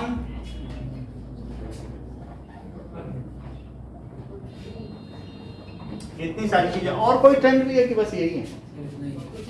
यही है ना. So these are our. अरे भाई रुक जा भाई. SPDF वाले आप बता रहे हैं, सब कुछ बताते हैं. हाँ सर 7:15 तक आराम. जाते जाते ले लेंगे. 7:05 तक पढ़ो. हाँ सर.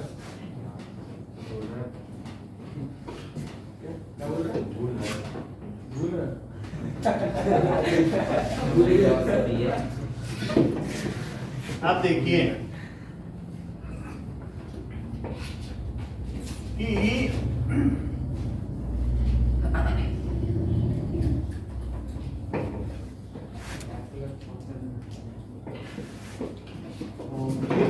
जो हमारे पास 4 तरीके की ऑर्बिटल्स होती हैं, ठीक है, तो एस इसको कहते हैं ऑर्बिटल्स। क्या कहते हैं? ऑर्बिटल्स। ऑर्बिटल्स क्या होती हैं? ठीक है, Substance.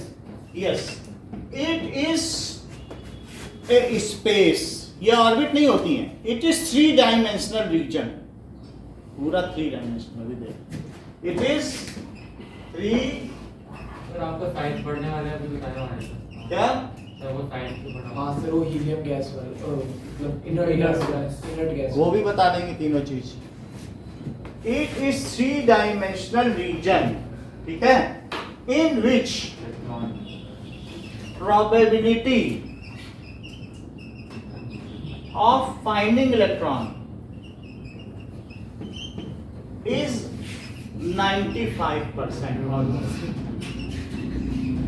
जहां पर इलेक्ट्रॉन के पाए जाने की प्रायिकता 95% या ज्यादा हो, उस रीजन को क्या कहते हैं? Orbital. So it has maximum capacity of containing 2 electron. 2 से ज्यादा नहीं आ सकते। इट हैज, सर एस में 2 से ज्यादा नहीं आ सकता। ये ठीक कह रहे हैं। नहीं मैं नहीं कर रहा हूँ। हाँ, मैक्सिमम कैपेसिटी ऑफ कंटेनिंग, जैसे ये होटल का कमरा है, containing at most 2 electron, 2 electron आ सकते हैं। तो कैसे? ये बता रहे। अब जैसे देखो, shell, in any shell there are various sub shells. एक शेल के अंदर क्या होगी? Sub shells. Within any shell there are various sub shells. कई तरीके की सब शेल्स हो सकती हैं, जैसे s sub shell, p sub shell, d sub shell और एफ सब शेल। एक सेल के अंदर क्या है?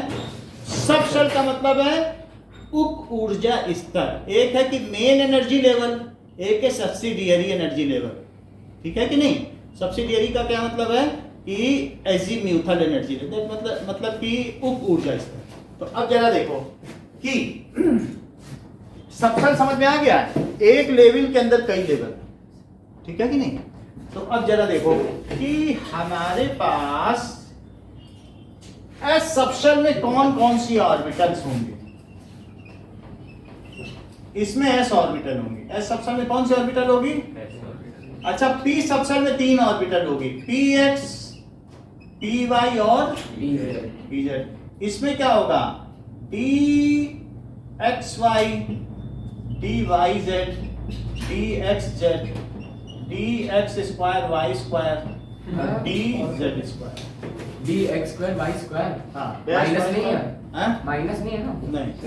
और डी जेड स्क्वायर, और इसमें 7 ऑर्बिटल्स हैं। इसकी जो है कॉम्प्लेक्स है, इसमें ज्यादा नाम हमें नहीं देखना, लेकिन 7 ऑर्बिटल। अब जरा देखो कि जो एस ऑर्बिटल है उसका शेप कैसा होगा। इसका शेप स्फेरिकल होगा। कैसा होगा? सेंटर के चारों ओर कैसा होगा? स्फेरिकल है। वही 2 इलेक्ट्रॉन जहां मर्जी कहां रहे, हमें नहीं लेना देना कहां रहे, 2 हैं इसमें। क्योंकि एक ऑर्बिटल की कैपेसिटी कैसी होगी बताओ? 2 इलेक्ट्रॉन की, कहीं लिखा सर लास्ट 2 इलेक्ट्रॉन इसमें कहीं भी रहे, तो ये कौन सी ऑर्बिटल बताइए? सर 3 डायमेंशनल स्पेस में कहीं पे भी रहा है। ये देखो, अब जरा देखो, 2 इलेक्ट्रॉन रह सकते हैं। पी ऑर्बिटल देखो, 3 डायमेंशन, अभी हम पूरा बता देंगे। ये पी है। अच्छा, एक्स एक्सिस जानते हो? Yes sir. तो ये पी एक्स हुई। ये क्या सर दिख नहीं रहा। ये डंबल जानते हो? डंबल, हाँ सर। ऐसा डंबल, तो पी एक्स हुआ। और अगर इस तरीके से हुआ तो ये क्या हुआ, पी वाई, ये कौन सी हुई, पी वाई हुई। इसमें भी 2 इलेक्ट्रॉन रह सकते हैं, और ये वाली जो इधर वाली दो इलेक्ट्रॉन रहेंगे कहाँ का, वो कहीं भी रहें। हीजेनबर्ग ने कहा ये नहीं पता लगा सकते कहाँ वो उसका घर है, घूमे फिरे चल जा रहे हैं। ये नहीं कह सकते कि, ये कहना ही गलत है कि सर्कुलर मूव करते हैं। ये जिसने कहा ये सबसे बड़ा झूठ कहा है, चाहे नील्स बोर ने कहा। ठीक है, तो ये क्या बताइए, ये पी जेड है। यस सर, जैसे पी एक्स, पी वाई और पी जेड, तो पी एक्स यहां से चल के इसके पीछे वाले कमरे में जाएगी, पी वाई ऐसे और पी जेड नीचे तक चली जाएगी। तो कितनी ऑर्बिटल है यहाँ पे बताओ, 3 हो गई। अब डी में क्या होती है, डी में, अब डी के बारे में बात करो, ये आता ही है 5 है। ये है, क्या है कि इसको कहते हैं कि डंबल शेप, मुग्दर होता है उठाते हो वेट वाला, डंबल है। और जो डी ऑर्बिटल है वो डबल डंबल होती है। कैसी होती है, डबल डंबल। जैसे कि एक ये हमारा प्लेन है, तो प्लेन में क्या चीज होगी, क्या एक एक्स होगी और एक वाई होगी, तो जेड भी होगी। बोलो बात समझ में आई, अच्छा दिख नहीं रहा, ये चीज समझ में आई, एक्स वाई है। अगर ये इनके बीच बीच में फूल बने तो एक्स, इसे कहेंगे डी एक्स वाई। किसके किसके बीच में फूल बन रहा है, एक्स वाई प्लेन है। ये प्लेन कौन सा है, तो जेड लिख दो, ये जेड हो गया। तो ये जो प्लेन है वो कौन सा है, एक्स और वाई में है ना, जमीन एक्स वाई है। तो जमीन में अगर फूल बने, एक फूल इधर, एक फूल उसके पीछे, एक फूल इधर, एक फूल इधर, तो इस तरीके का बनेगा, तो उसे क्या कहेंगे, that is known as d x y. बोलो बात समझ में आ गई कि नहीं। अच्छा, अब ये देख लो ना इसमें कि कैसा है। तो पहले एक मिनट, बात नहीं हो जाएगा। S orbitals, According to Wikipedia, in atomic आपको सब theory of बता quantum देते हैं। mechanics, an atomic orbital is a mathematical function describing the तो ये, अच्छा ये देख लो, जो फर्स्ट है, फर्स्ट सेल में 1s ऑर्बिटल, 2 में 2s ऑर्बिटल उसी के ऊपर रहेगी, और 3 में 3s ऑर्बिटल। फिर से देखो जरा, ये देखो तो, फिर से देखो, ये सेंटर है, इसके ऊपर यहां तक क्या 2 इलेक्ट्रॉन रहेंगे, फर्स्ट सेल, अभी पता चल जाएगा। अब ये देखो, ये जो उसके दूसरा है उसमें कितने इलेक्ट्रॉन रहेंगे, ये 1s ऑर्बिटल है और इसमें कितने इलेक्ट्रॉन है, 1 किसको डिनोट करता है, ये इंडेक्स नंबर है, that is energy index level, जो कि बोर एंड बेरी प्रिंसिपल में बताया गया था, n = 1 n = 2। दूसरे में क्या होगा, क्या 2s, तो दूसरे में क्या हो जाएगी 2s2, लेकिन बीच में नोड होगा, वहां कोई इलेक्ट्रॉन नहीं होगा। और 3 वाली क्या उसके ऊपर होगी, बोलो, और उसका क्या नाम होगा, 3s2, लेकिन इनके बीच में क्या जगह होगी, इनके बीच में थोड़ी जगह होगी, वहां इलेक्ट्रॉन नहीं होगा। नहीं तो पहचान कैसे पाओगे कि अलग अलग ऑर्बिटल है, बोलो समझ में आई बात कि नहीं। सर, हाँ, सर s के ऊपर 2 का क्या मतलब है, 2 इलेक्ट्रॉन रह रहे हैं। अच्छा, जो 3s है उसके इलेक्ट्रॉन को अधिकार है वे घूमते हुए यहाँ भी आ जाए, यहाँ भी आ जाए, और 2s के इलेक्ट्रॉन को अधिकार है यहाँ भी घूमते घूमते आ सकता है, तो वो अपना समय अंदर भी बिता सकता है। अच्छा, अब जरा देखो, फर्स्ट की कैपेसिटी कितने की होती है, सेकंड की कैपेसिटी कितने की होती है, 8 की होती है। तो अब बाकी 6 कहाँ रहेंगे, आपके मन में तो आ रहा होगा ना। तो बाकी 6 के लिए p ऑर्बिटल, बोलो बात समझ में आई, p ऐसी होती है, px, 2 आ जाएंगे। 2 इसमें आए कि नहीं आए, इतना तो जानते हो। अगले 2 इसमें आए क्या, कि 2px में आ गए, बोलो 2px में कितने आए होंगे, 2 आ गए। किसी भी ऑर्बिटल में 2 आते हैं। होटल के कमरे में कितने आदमी रहते हैं, 2। आप वहां भी देख सकते हो कि p ऑर्बिटल में कितने आदमी रहते हैं। ये देखो, ये p ऑर्बिटल है, तो इसमें ये देखो, ये वाली देख लो कि p ऑर्बिटल में 3 है, अलग अलग एक्सिस पे दिखाया गया है, यही देख लो बस, p ऑर्बिटल। तो p ऑर्बिटल में कैसे रह सकते हैं,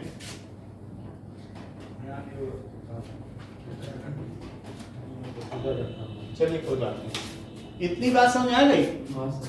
कि P एक कौन सी है, क्या x एक्सिस की तरफ है, और जो z की तरफ है उसे क्या कहेंगे, PZ, जो y की तरफ है उसे क्या कहेंगे, PY, है कि नहीं। एक एक्सिस है, एक्सिस पे जो फूल हो तो उसे क्या कहेंगे बताइए, PX PY और PZ।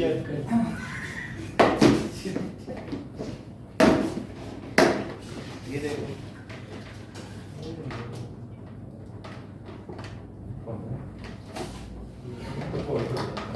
तो ये तो वो है वो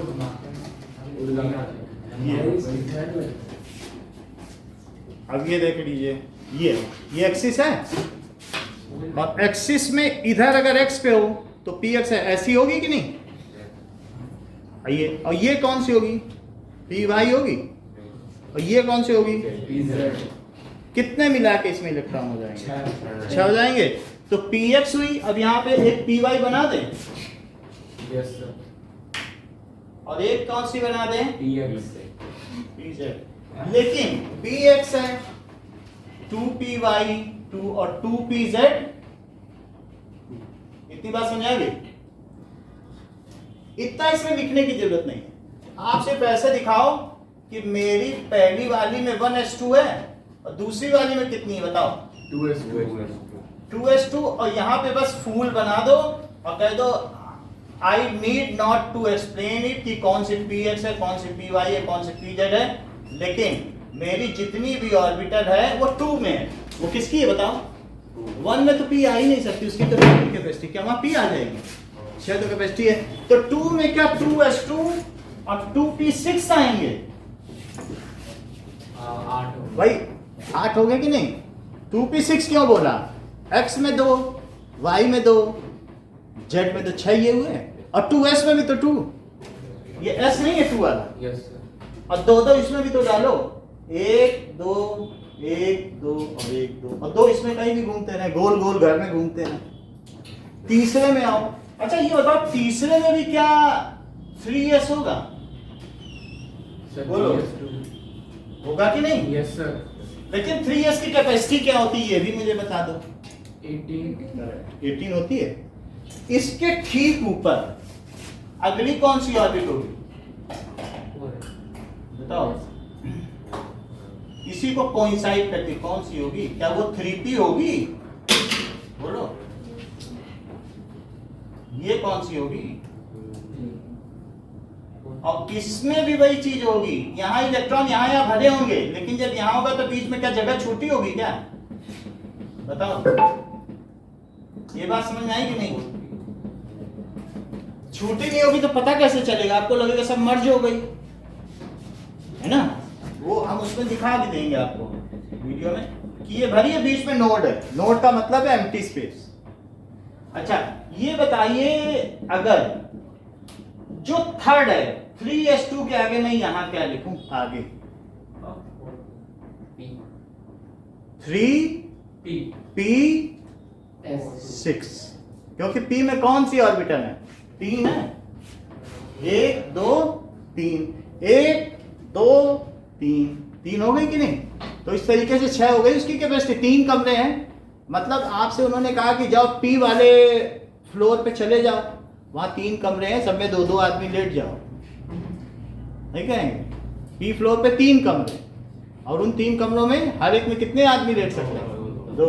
तो अब यहाँ पर 3s2 है, और फिर क्या है बताइए 3p6, लेकिन अभी 18 नहीं हुए, अभी कितने बचे हैं, 10 बचे हैं क्या, 18 होते हैं क्या, थर्ड में कितने होते हैं 10 बचे, अभी तो हमने इतने ही भरे ना। डी की बात करो तो डी ऑर्बिटल कैसी होती होगी, ये देखो ये, तो डी ऑर्बिटल का हमने बताया कि जो एक्स वाई प्लेन में लाई करती, इसे देखो जरा, ये देखो सर नहीं आ रहा, अभी आ जाएगा तो सबको समझ ये देखो, यानी एक्स वाई प्लेन में जो लाई करे उसे क्या कहेंगे, इसे देखो, ये कुछ 11th का नहीं है, कई बच्चों ने तो ये साक्षी है, इसने 9th में ही सब हमें बता दिया था, तो ये टॉपर हाँ क्योंकि हमने नेट पे पढ़ लिया सर। आप मुझे इतना बता दीजिए कि पेयरिंग ऑफ इलेक्ट्रॉन से एनर्जी कैसे रिलीज होती है सर, इतना तो हमें क्या बता दिया? पेयरिंग ऑफ इलेक्ट्रॉन से एनर्जी कैसे रिलीज होती है, बाकी हमने पढ़ लिया सर। फिर क्या नाम था? यही उधर फोटो लिखा 499 में बनाई, तो वो लोग पढ़ लेते हैं 500 में से। ये देखो इधर देखिए, ये डी समझ में आया ना, एक्स वाई जेड है, तो जो एक्स वाई प्लेन में पड़ी एक ऑर्बिटल डबल डंबल है, इसमें कितने डंबल है, लेकिन इसकी कैपेसिटी भी कितनी होगी, 2 की। अच्छा इस तरीके से एक ये जो एक्स वाई प्लेन है और ये वाई जेड प्लेन, ये देख लो, फिर से देखो, यहां यहां रहे, बीच बीच में, कहां कहां रहे बताओ, बीच में ऐसा फूल और बीच में ऐसा फूल, हो गया कि नहीं, एक्सिस पे ना रहे। तो एक अगर मैं कहूं नहीं इस प्लेन पे रहे वाई जेड, तो वहां भी बीच बीच में रहे, तो क्या उसे डी वाई जेड कहेंगे। एक मैं कहूं इस प्लेन पे रहे लेकिन बीच बीच में रहे, बोलो बात समझ में आई।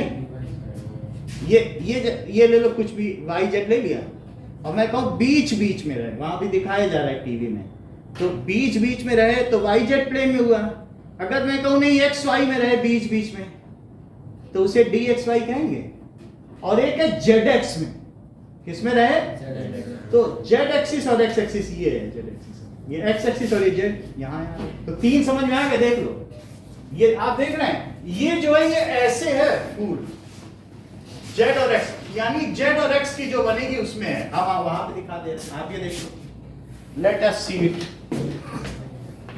ये समझ में आया, ये कौन सा प्लेन है बताओ, वाई एक्स प्लेन में है। इधर देखिए ईशान, क्या ये डी एक्स वाई है, एक्स और वाई प्लेन जा रहे हैं ना, इसमें थोड़ा और तिरछा कर लेंगे तो समझ में आ जाएगा। डी क्या है वैसे, हैं, इसको कहेंगे डी एक्स वाई। डी क्या है? डी ऑर्बिटल है, diffused, sharp, principal, diffused and fundamental, 4 तरीके की लाइंस बनती हैं जब हम उनको प्रिज्म से गुजारते हैं स्पेक्ट्रोमीटर में, तो 4 तरीके की लाइन बनती है, डिफ्यूज लाइन बने, धुंधली धुंधली, तो उसके लिए डी आया, ठीक है कि नहीं। तो डी में जो डी लेवल है उसमें कितने कमरे हैं, 5। पी में कितने कमरे हैं, 3 कमरे, और एक कमरे में कितने आदमी रह सकते हैं, 2। अच्छा डी में अब जैसे मैं कहूं कि एक्स वाई है, ये एक्स है और ये जेड है, क्या बोलो सर जेड है, ये जेड है, और वाई तो इधर क्या है ना, अच्छा वाई से हमें मतलब नहीं, लेकिन एक्स जेड में अगर आ जाए तो उसे क्या कहेंगे, क्या डी एक्स जेड, बोलो। और एक और भी चीज देखो कि चलो राइट ऑन, ये देखिए, ये कौन सी एक्सिस है, क्या ये वाई और ये जेड है, से डी वाई जेड, ये सही बता रहे हैं प्रांजल, ये समझ में आया वाई जेड, क्योंकि ये किस प्लेन में, ये कौन सा प्लेन है बताओ, वाई जेड, तो ये डी वाई जेड है। 3 समझ में आ गएगा, अभी देखो समझ में आ जाती है।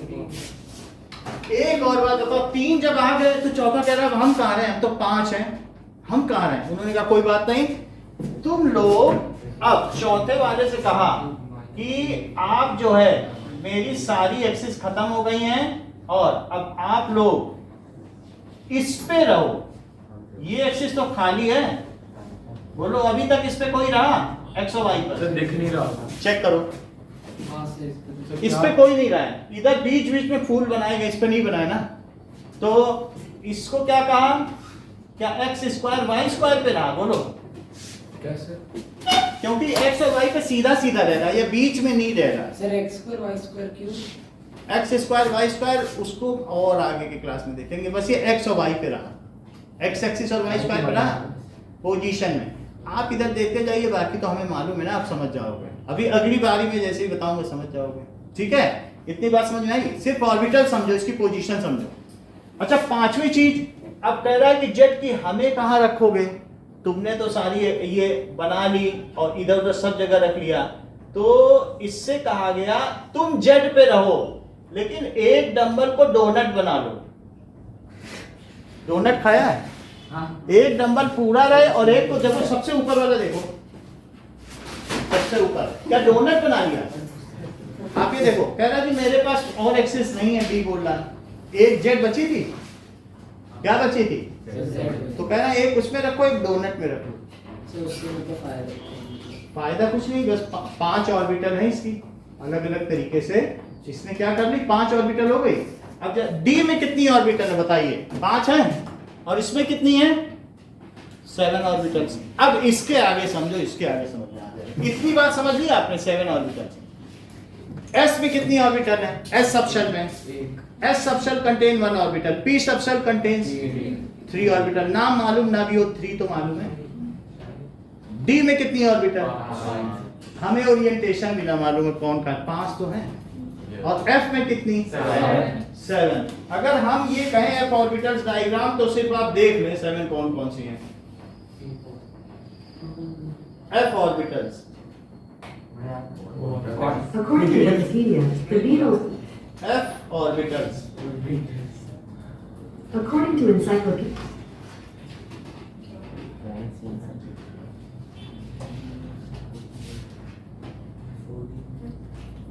अब देखो इसकी इमेज देख लो, ये ट्रिपल डोनट होती है, यानी कि ये देखो ये ज्यादा सही है। इसमें आप ये देख रहे हो कि ट्रिपल डंबल देख रहे हो, वो सिंगल डंबल थी, ये डबल डंबल है। और ये कैसे हैं? ये 4 इसकी ट्रिपल डंबल है, वो डबल डोनट। डोनट 2-2 डोनट है कि नहीं? हर एक में समझ में आई बात कि नहीं? लेकिन इन सभी में 2-2 इलेक्ट्रॉन है। टोटल 7 है, इतना तो समझते हो, इतना ही हमें चाहिए बस। अब जरा देखो, अब 2 मिनट में बात हो जाएगी कि अभी आप एसपीडीएफ नोटेशन लिखने लगोगे 2 मिनट, क्योंकि जितना हमने बता दिया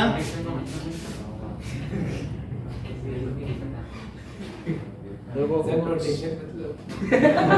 वो बता तो रहे, सीजन उनसे नहीं समझे। मेरे को खुद नहीं आता। आपको नहीं आता लेकिन सीजन से तो समझ सर वही क्या अब देखो ये देखो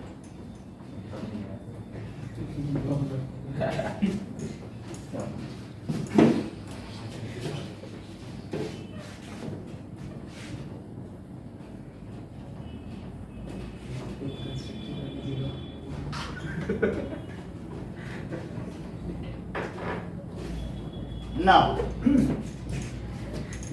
ये देखिए ये पहली ऑर्बिटल है, तो इसमें लिखिए ऐसा 1s2 और 2 इलेक्ट्रॉन बनाने हैं, एक ऐसे बनाइए एक ऐसा। कैसे कर फिर से एक बार, हाँ? समझ नहीं आया क्या ये? 1 फर्स्ट ऑर्बिटल है, S2 ये 1 का मतलब है n = 1 और ये उसकी ऑक्यूपेंसी है 2 इलेक्ट्रॉन की। सेकंड में जाओ, तब वो उसके ऊपर क्या बना दिया? 2 इलेक्ट्रॉन है, 2 इलेक्ट्रॉन, जो 2 इलेक्ट्रॉन होते हैं, क्या इलेक्ट्रॉन के घूमने से मैग्नेटिज्म आता है? पिछले हमने आउटसाइड वाले में बताया था, चार्ज घूमेगा तो क्या क्या क्रिएट होगा? North pole south pole. तो एक को ऐसे घूमना है तो दूसरे को ऐसे घूमना है, उल्टा अपोजिट स्पीड, जिससे एक दूसरे के मैग्नेटिज्म को काउंटरएक्ट कर सके, फोरफीट कर सके, कैंसिल कर सके, वैनिश कर सके। बात समझ में आई? तो एक ऐसे घूमेगा तो दूसरा ऐसा उल्टा घूम रहा है, अपोजिट स्पिन। एक अप स्पिन है, एक डाउन स्पिन। समझ में आ गई बात? तो ये हुआ। सर वो साइन लिखा क्या था? क्लियर नहीं क्या वो क्या लिखा बॉक्स में लिखने कि एक अप स्पिन है, एक डाउन स्पिन है, एक अप स्पिन और एक डाउन स्पिन। वो है क्या? एक क्लॉकवाइज एक एंटी क्लॉकवाइज घूम रहा है। अब अगले में आओ, इसमें क्या 2s2 है? सर मतलब वो एक शेल में जो 2 है उसमें एक क्लॉकवाइज और एक एंटी क्लॉकवाइज। एक उधर सर करके सोएगा, एक इधर सर करके, झगड़ा ही इतना। ये देखो बोलो, बात समझ में आई कि नहीं? और 2 यहाँ पे क्या दिखाओगे? 3 ऑर्बिटल दिखाओगे तो 2p6 है। बोलो, ये बात समझ आ गई? पूरे 6 पूरे 8 हुए कि नहीं? 1 2 3 हाँ ठीक है कि नहीं? मतलब कैसे 2s2 2p6 2p6 2p6 2p6 2p में कितनी ऑर्बिटल होती है? 2p में e में 3 हाँ। हर ऑर्बिटल में कितने इलेक्ट्रॉन तो होते हैं? अच्छा 2p6 तो टोटल p में कितने ऑर्बिटल हो गए? px में 2, py में 2, pz में 2, तो टोटल पी में कितने? 6 सेकंड शेल में कितनी सब शेल? सेकंड शेल ये ठीक बताना है। एक एस और एक पी, ये दोनों सब शेल हैं। और सेकंड शेल में कितनी ऑर्बिटल? 2 ये ठीक बताना है, 4। ये सेकंड शेल है। सब शेल कौन कौन सी है? एस और पी है। तो ये बोलो सेकंड शेल सब शेल कितनी हो गई? बोलो। 4 नहीं 2 दो और ऑर्बिटल्स 4 सेकंड शेल है। अगर n इज इक्वल्स टू 2 तो नंबर ऑफ सबशेल भी n के इक्वल होगा क्या? बोलो। नंबर ऑफ सबशेल, जितना नंबर है उतनी सबशेल होंगी क्या? और जितना नंबर है उसका स्क्वायर ऑर्बिटल होंगी क्या? भाई हमें नहीं मालूम, आप बताओ। क्या n स्क्वायर के बराबर ऑर्बिटल है? हाँ सर। और इलेक्ट्रॉन कितने हैं? बोलो। सर वो 2n स्क्वायर। क्या यही बोरेन बोरी ने बताया था आपको 9th में, जो आज काम आ रहा है? बताओ। आ गया काम? अगर आ गया काम तो तीसरे पे आओ। बोलो, बात समझ में आई कि नहीं? अब आ रही है कि नहीं समझ? थोड़ा आएगी, अभी और आ जाएगी। यहां पर आओ और ये मुझे बताओ। अब थर्ड पे आ जाओ। इसके नाम बता दो सर। तो पता चल जाएगा। सर 3s2 सही बताया है, 3p6 सही है। 3d7 नहीं 3d4 नहीं 3d5 पांच 3d10 कमरे हैं। 3d10 5 कमरे हैं, 10 आदमी लेट सकते हैं। 1 2 1 2 1 2 1 2 1 2 1 2 1 2 1 2। श्रीधर कैंडिडेट। थर्ड शेल है। Yes sir. कितनी सब शेल है? 3 नहीं हाँ 3 हमें क्या मालूम? हाँ सब शेल्स बताइए। 3 ऑर्बिटल्स बताइए। 9 क्या ये n स्क्वायर के बराबर है? और जो शेल्स के नंबर है वो n के बराबर है। हाँ तो नंबर ऑफ इलेक्ट्रॉन्स किसके बराबर हैं? सर 2n2 18 क्योंकि हर एक में 2 तो इट इज 2n स्क्वायर। बोलो, बात सही है? Yes sir. अच्छा, अब अगर ये बात आपने यस सर बोल दी है हाँ सर। तो 4 पे आइए। बोलो, बात सही है? 4s2 4p6 जैसा आप कहें, हम तो लिखने को तैयार हैं। सर वो तो बताया जाएगा। और ये सही बता रहे हैं इन्होंने। 5 एक बहुत बोल्ड डिसीजन माना गया इसका, क्योंकि 4 में 5 बोल दे कोई तो कितनी बड़ी बात है। सर 7 होगा ना 4 7 अरे बड़ी बात तो है ही है ना। 4f14 ठीक है। Yes sir. ज्ञानी गता येन पंथा, जहाँ ज्ञानी जाए वही तो रास्ता है। ये देखो, खाने के लिए अब ये F में कितने होते हैं? 7 दिखाए थे कि नहीं? Yes, अभी sir. आपने हम दिखा दिए थे हमने। प्रांजल बोलेंगे फिर दिखा देंगे। हाँ बोलो, कौन कौन से? Sir 4s2 4p6 4d10 4f14 4 और 14 हो गया। इसमें नंबर ऑफ शेल्स कितनी है? ये 4th शेल है। और सब शेल्स सर 8 हाँ आप बताइए नंबर ऑफ। हमें मालूम नहीं है। वो तो कह रहे हैं कि एस पी डी एफ 4 सब शेल है। सब शेल के अंदर ऑर्बिटल होती है। 4 सबसे 4 मंजिल हैं, हर मंजिल पे कमरे। तो अब अलग अलग मंजिल पे कितने कितने कमरे? नंबर ऑफ ऑर्बिटल्स 16 है, n स्क्वायर, और ये n है। तो बताओ number of electrons. 32 that is equals to 32 2n square. ये मुझे बता सकते हो कि जो डी सबशेल है वो कितने से शुरू होती है? किस शेल से? डी सबशेल हाँ, सेकंड से शुरू होती है कि फर्स्ट से ही शुरू हो जाती है डी सबशेल? सेकंड से ये नहीं थर्ड से सर। पी सबशेल कहाँ से शुरू होती है? Second 2p 3p 4p। s कहाँ से शुरू होती है? फर्स्ट f कहाँ से शुरू होती है? 4 से शुरू होती है। इतना ही नोट कर लो, आज के लिए काफी है। एक क्लास और कर लेंगे तो उसमें तुम वो सबका एसपीडीएफ पर नोटेशन भी बता दें। इतना नोट कर लो, ये बहुत जरूरी है। Sir notation configuration. सर ये पीडीएफ भेज दो ना, पीडीएफ भेज दो। हाँ भेज जो देंगे। कॉन्फ़िगरेशन बताया वो भी पढ़ता। इतना भी आप ही लोग बता रहे हो, वो कैसे बता रहा है? क्या पहले से जान क्या है? सब बता रहा है ईशान, सीखा तभी तो बता रहा है।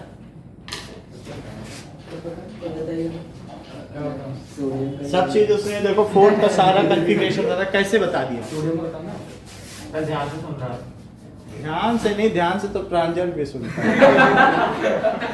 सर विकास की बात समझ आ रहा था।